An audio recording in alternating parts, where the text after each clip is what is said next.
Hello and welcome to Across the Acres, a Beck's Hybrids podcast, where our goal is to connect, challenge, and inspire each and every one of you by interviewing others whom have a story or message to share.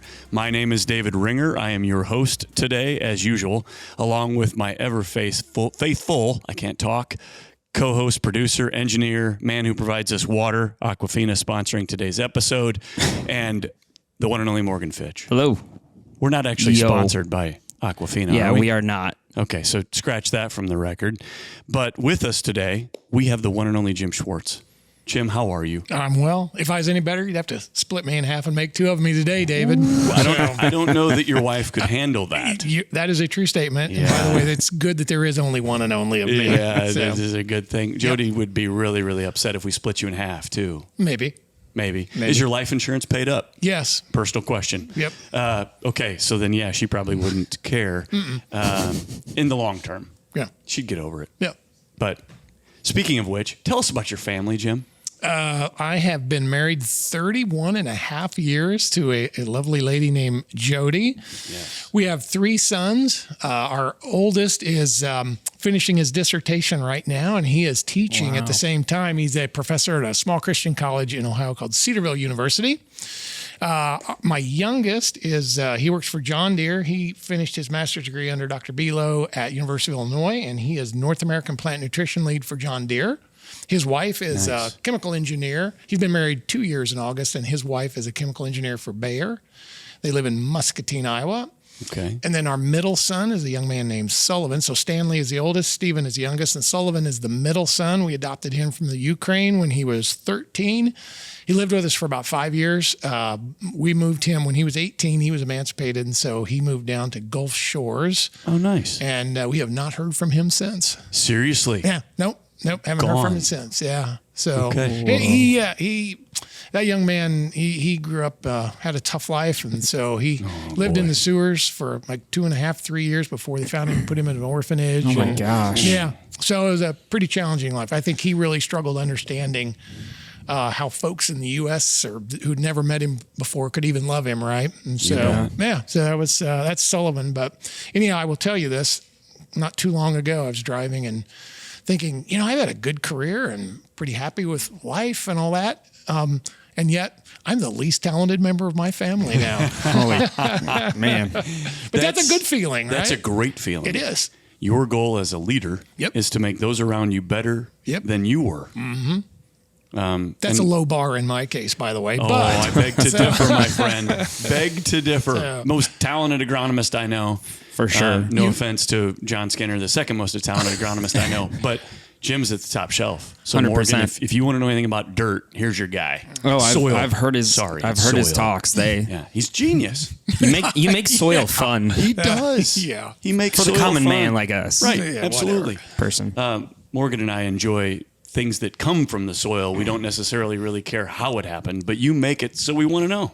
There you go. It's just cool. Yeah. It's just a talent. Very That's cool. a gift. Yeah, but and you and I crossed paths in a former life as well. We right. did indeed. And so the first time, Morgan, that I interviewed this guy, basically I was told as the director of HR to hire this guy, but interview him anyway. One of those. Yeah. And I looked at our employer and I said, I'm sorry. And he went, well, you know how this goes. just get him to sign the paperwork. Sure. No problem. But that was a lot of fun. It was. Absolutely. We had a good time. We did. So we'll just jump right in there. What did you do before Beck's? Oh my. So my very first job 38 years ago now was worked for Cargill Seeds in Fort Dodge, Iowa. Yep. Lived there for about 3 years. My boss moved to Ohio and took a job with DeKalb and asked me to come be his agronomist in Ohio. So moved to London, Ohio, as a matter of fact, where I met my lovely wife and worked for DeKalb there. Yep, correct. Okay. I worked there in London, but I covered Ohio, Michigan, Virginia, West Virginia, Delaware, Maryland, Pennsylvania, and New York states. Holy cow. So anytime my agronomist complained to me about territory size, nope. So anyhow, did that for about 9 years, relocated here to Indiana where we live today, and took a job as director of agronomy for Callahan Seeds.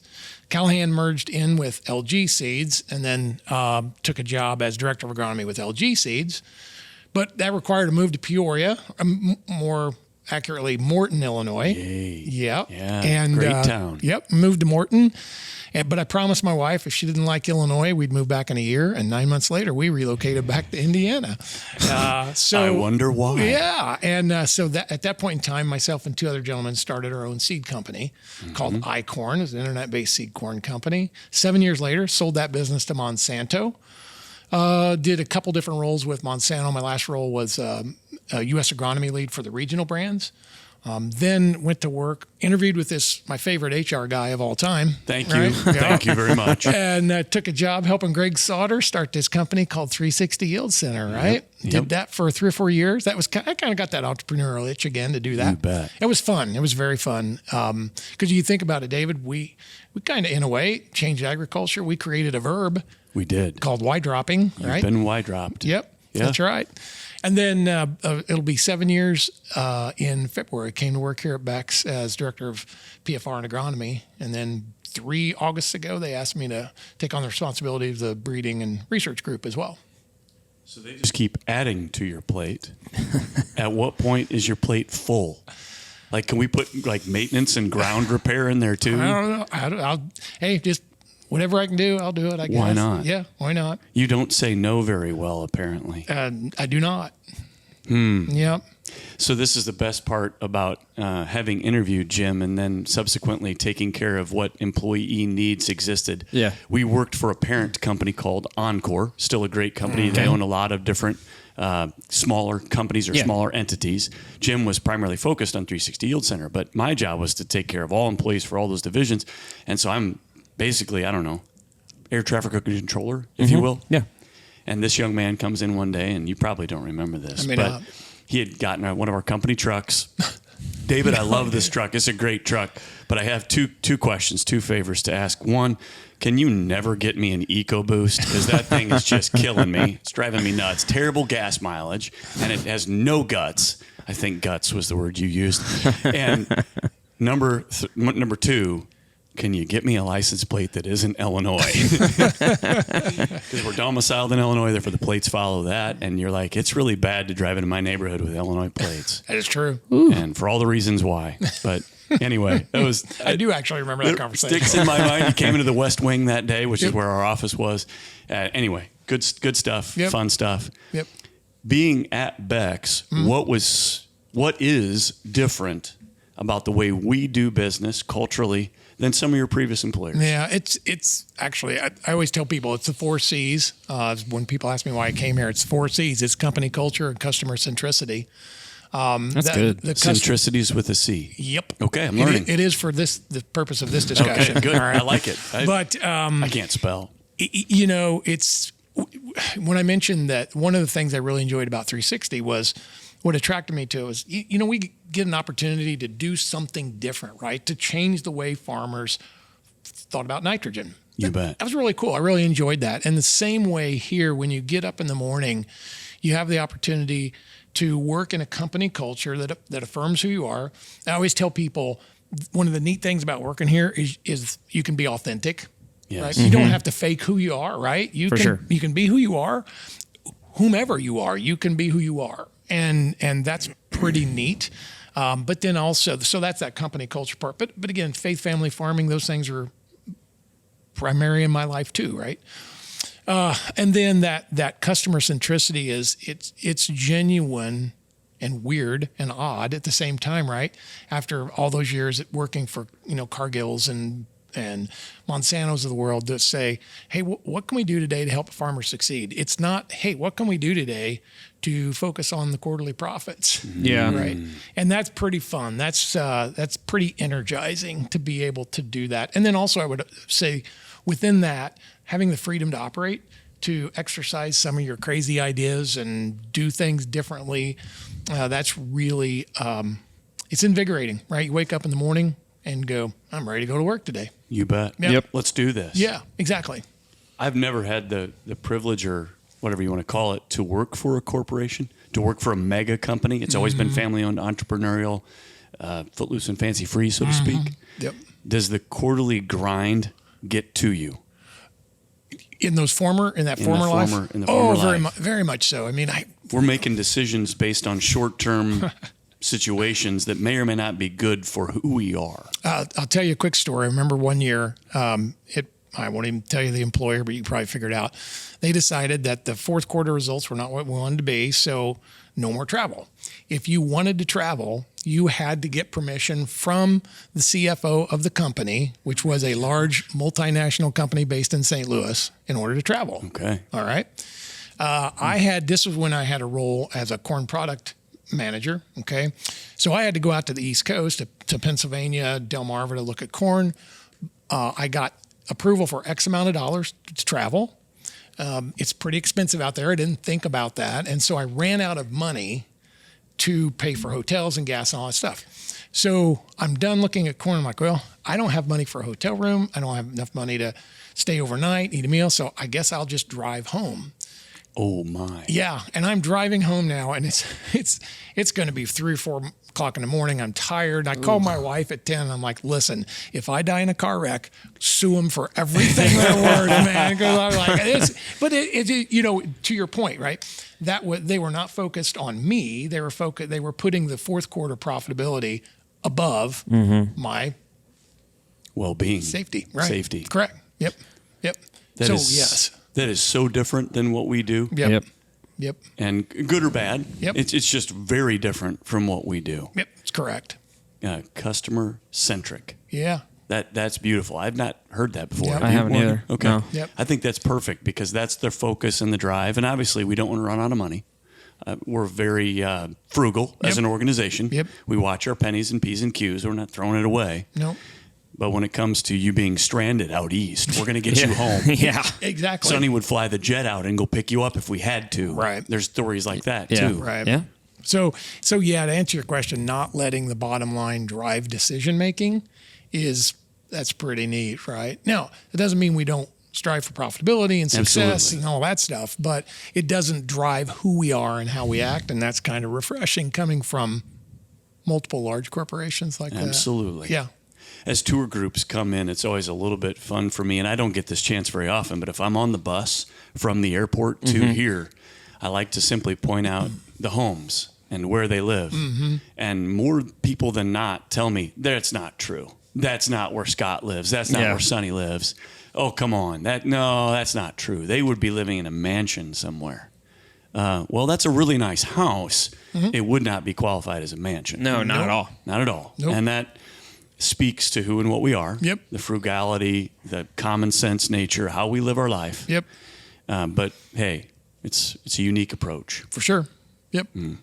I also love that you mentioned we're all a little different. Our previous episode of this was Will Foster. Yep. And Will's in a T-shirt with his full sleeve tats, and you're in here in what would be more traditionally a Midwestern garb. Probably, yeah. And his accent being that of Australia, and yours being of central United States. Yep.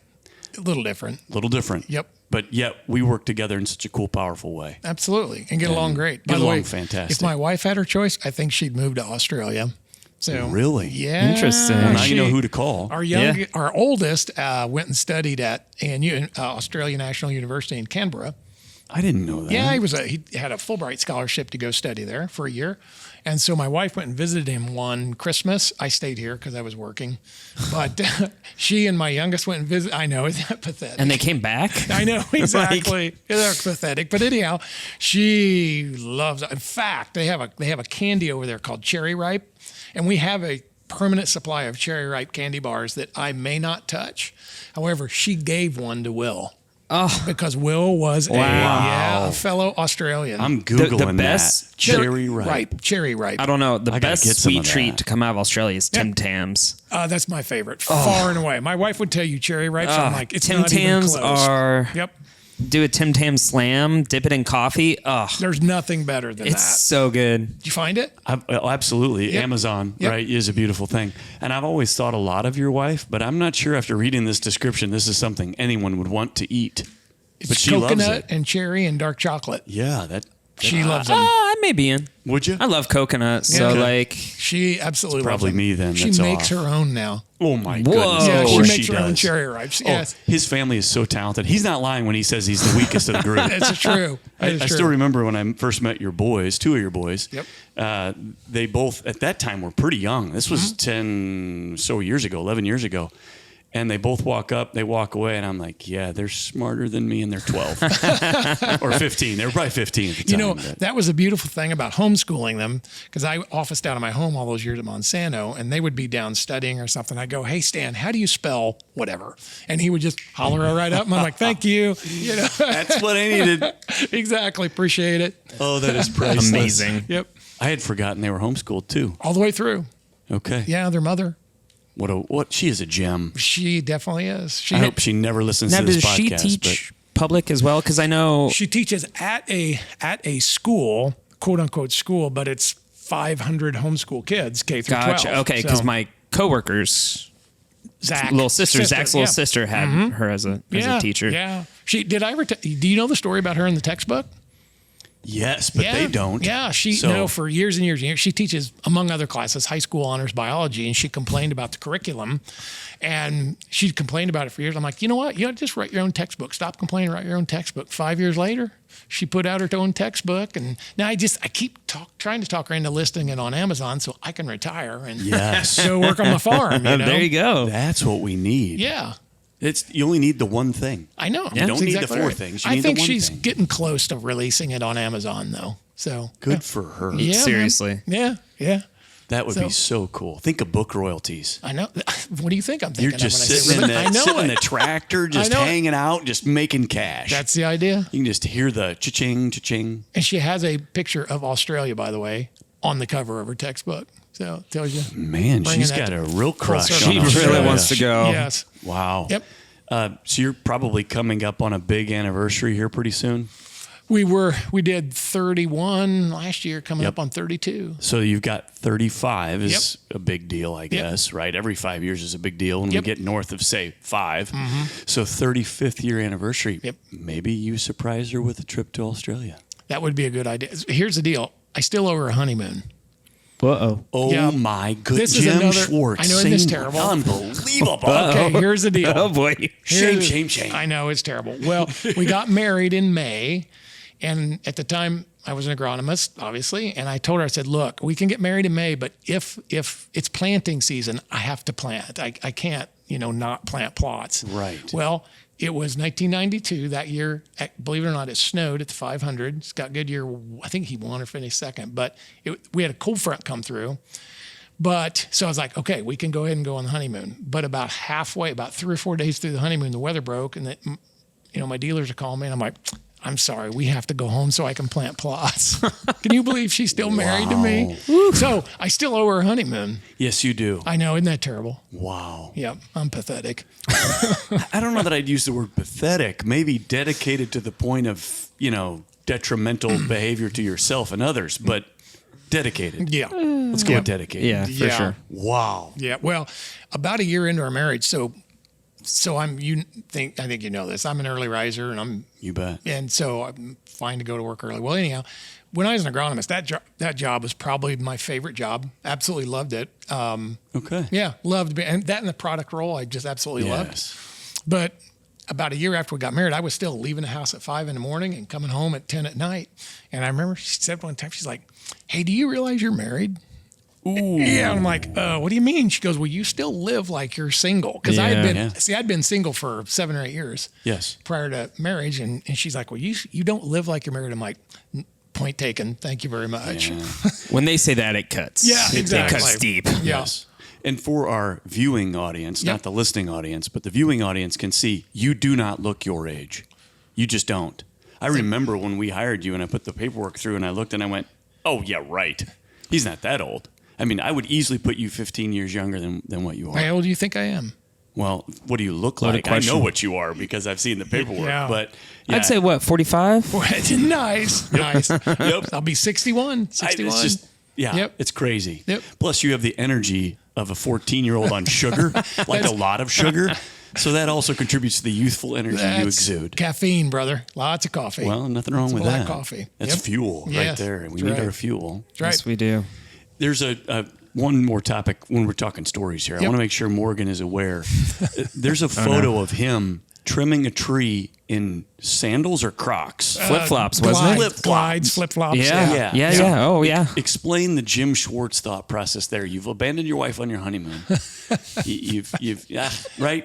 Talk me through that. Comfort, man. Comfort above all else. Kyle Dixon is like just losing his mind right now. He's our director of safety, by the way.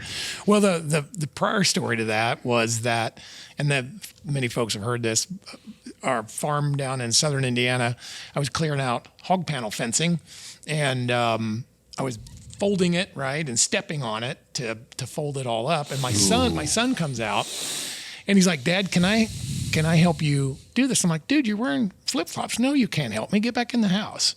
I was wearing flip-flops, and within probably 45 seconds of telling him that, I stepped it and ran a piece of the. Ouch. Yeah. But what we didn't know is there was actually a piece of the shoe, the flip-flop, in my foot. Ooh. Yeah. So, major problem. Yeah. So a few months later, I don't know, a few weeks later, I don't know, it was a month later, some time later, I'm going to the hospital. I now have a blood infection. Okay. I get a condition called C. diff, which is really fun. Don't just look it up. Okay. I'm not going to describe it. No. Yep. C. diff. I begin to pass a kidney stone. And then one day into the hospital stay, I developed shingles. Oh, come on. Yes. And I go to the doctor after all this, and he's like, "I don't know what you did to make God mad, but you better figure it out, buddy." And it all started with the glides and stepping on hog panel fencing. Oh, you were also 8.5 months pregnant at the time too. I mean, this is just crazy, Jim. That was crazy. But after that, so I don't know, glides are comfortable. So and I'm also inherently lazy, so I just don't like taking the time to put on shoes and socks, right? So I've used a lot of words to describe you. Lazy is never one of them. Definitely not. No. But anyhow, I was just, one day she wanted a tree cut. Actually, she wanted the limbs and the top of the tree cut. Sure. So that makes sense. Climbed up in the tree with my glides because there's no time like the present to do things. I happen to have my glides on. And so she came out screaming and took pictures of me. Wow. Chainsawing one-handed with glides on. Oh my gosh. It worked. Listener discretion is advised. Wow. Oh. Yeah. My goodness. Yep. Well, back to what you do for us. Mm-hmm. What's your best day on the job? Oh, it's easy. That is easy. My best day on the job. In fact, let me go back. I'll tell you. So I coached high school basketball for many, many years, right? And coached high school baseball in London, Ohio, as a matter of fact. Yeah. I didn't know about the baseball. I knew about the basketball. I actually built the high school field in London, Ohio. That came with a conversation with a barber. Lazy. Yeah. But anyhow, totally lazy. Yeah. The best day for me as a coach is when my former players call me or send me an invitation to their wedding. That's my best day, right? Yep. So to answer your question, my best day as an employee here, or even like when I was in an agronomist role or whatever, is when somebody calls and says, "Hey, something you did helped me succeed." Those are the great days, right? When you feel like when you go home and you're like, something we did or something that we achieved helped somebody else have a good day. Amen. That's a great day, brother. That's a great day. Yep. So, yeah. Wow. Let's just be transparent. Yep. Worst day. Easy again. Worst day for me personally. Mm-hmm. So when I interviewed here, I have no idea how we got onto this, but I compared people to dogs, right? You got bulldogs and Labrador retrievers. And all there's even a test you can take online for that. Is there really? Yep. Absolutely. You're a Labrador, by the way. So I'm more of a Chihuahua. So I told him I'm a Brittany Spaniel. If you're familiar, we used to breed Brittany Spaniels when I was a kid. And Brittany Spaniel, you just pat them on the head and they're happy, right? They're fueled up. And so for me, a bad day is when I let somebody down or fail or don't achieve what I had hoped to achieve or whatever. But letting people down is a bad day for me. Okay. Yep. I feel that. For sure. For sure. Yep. That's fair. I'm a people pleaser. Yep. So maybe I'm a Brittany. I'm a Brittany Spaniel. I'm a Brittany You're Spaniel. A Brittany too. A miniature. Yep. I'm a Miniature mini. Brittany. There you go. Yeah. Yep. Mixed with a Brittany. corgi or something. Yeah. Short legs. Yep. What would you like to accomplish before? Because you're going to retire eventually. I mean, I hope, right? Hope so You've too. earned it for crying out Yeah, loud. I You hope have. so. Yeah. Oh my goodness, you've earned it. So before that day comes, let's say it's 5-10 years from now. I don't want to put a time limit on it. You're getting ready to move to Australia. Yep. That's Bags are probably packed. true. Bags are packed, tickets are bought. Yes. Probably truer than I know, Morgan. Yeah. Yeah. Either that or Jody's going to be gone. Correct. You'll be like, where'd she go? Yeah. What's your question? What do you want to accomplish before that day happens? You know, it's a good question. I don't work related. Sure. Okay, deep down secretly, what I really love different, right? You've heard me talk about uniquely different and doing things uniquely different. I have for a long time felt like our industry is not very creative or innovative as it relates to things like, how we talk about products and how we do research and things like that. So I guess I would tell you, I don't know that I necessarily have a specific goal, except to say that, I want to figure, I'm always trying to figure out how do we do things differently, uniquely, so that we serve the farmer better.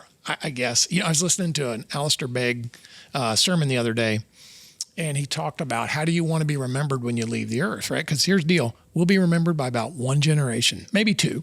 If we're lucky. If we're lucky. Or they're unlucky. And he's talking about how do you want to be remembered, right, when you leave this earth? And I guess how I want to be remembered has more to do with my faith walk and my family and things like that, as opposed to, quote unquote accomplishments at work and things like that. Does that make sense? Absolutely. Yeah. So For that's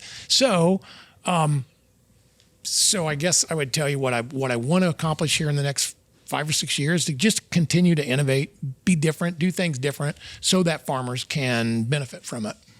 You have coined the phrase that I use a lot, uniquely different, uniquely better. I stole that. You stole that. Yes, Who'd I you did. steal that from? Andy Stanley. Oh, yeah. Andy Stanley. Mhm. Okay. Yeah. But you've integrated it into what we do. As an example of that, talk to us about your root project. Yeah, that's pretty fun. I love it. Yeah. For the So record, I cool. think it's so cool. Yeah, it's really different. So stole that too, right? I'm not an original thinker, by the way, but I'm a Okay. good thief. Hey, Okay. nothing wrong with that. But I'm going to there's keep my wallet closed. That's Yeah, wise really. choice. Wise choice. There's a young man, again, connections, right? He was finishing his PhD at University of Illinois when my son was getting his master's degree there, named Dr. Scott Foxhoven, and he did a lot of research on root size as it related to banding fertility. Okay. And just started having conversations with him and realized his data was pretty compelling, but I realized there's probably a little more to it. And so, Craig Moore has, I don't think people really know this. Craig Moore has been digging roots here for 5 or 6 years, right? Okay. And characterizing roots as well. Craig Moore, corn lead, by the way. Yep. Corn product And so lead. I just got to think there's more to this than necessarily. Dr. Foxhoven's research was around root size, but we also know there's different root architectures. And so just got thinking differently about how might root architectures impact things like banding fertility versus broadcast, or how we apply our nitrogen, or population regimens, or stress tolerance and things like that. So that's what we're really digging into, is to try to see, how does root architecture and or root mass impact some of those things, because ultimately the farmer has to be the one who succeeds from what we're doing here, right? Absolutely. And so there has to be actionable insights we create out of this and then the innovation team actually pointed us towards a gentleman, Dr. Chris Topp at the Danforth Center, right across the street from where I used to work in St. Louis. And he did these, there's a scientific name for them, what we call the root boxes, right? Okay. He did these on a grander scale. We saw it, asked if we could steal the idea. He gave us permission.